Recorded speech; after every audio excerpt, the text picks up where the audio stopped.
goobtan aynu ku suganay waa garoonka weyn ee xarunta gobolka Hawd ee magaalada Balugubadla loogu talagalay waxaanu ku jirtaa mashaariicii horumarineed ee ugu talagalay madaxweynaha qaranka Jamhuuriyadda Soomaaliya inuu ku abaal mariyo bulshada ka soo jeeda xarunta gobolka Hawd ee u codeysay xisbiga talada dalka haya kulmiye haddaba muddo 2 sano iyo badh waxa uu taagayay mashaariicii horumarineed ee loogu talagalay garoonkan isteebkii koobaad oo garoonkan soo kacay waxa laaliye wax uga dambeeyay ma jirin mashruucana waxa qaatay mas'uul kamida qaranka Soomaaliland mas'uuliyiintiisa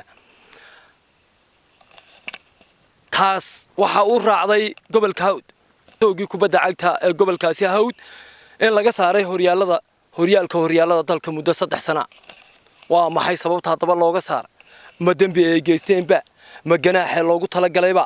ma sabab iyagu ay ka mas'uul yihiinba ma cid baan waxba u doonin intuba su'aashaasi jawaabaheedu waa maqan yihiin horyaalo lagu qabto xarunta gobolka Hawdna hase yeeshee ma jirtaba mudayaca iyo daayacnaanta ka muuqata waxa u taalaa wasaaradda dhalinyarada iyo ciyaaraha oo ka gaabisay mas'uuliyadeedii ee qaranka u haysay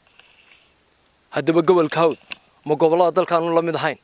waa maxay sababta garoonkiisii uu muddada 2 sano ay barka u taagay mashaariiciisi loo soo deyn waayay Cabdiraxmaan Samariye Cable TV xarunta gobolka Hawd ee Balugubadle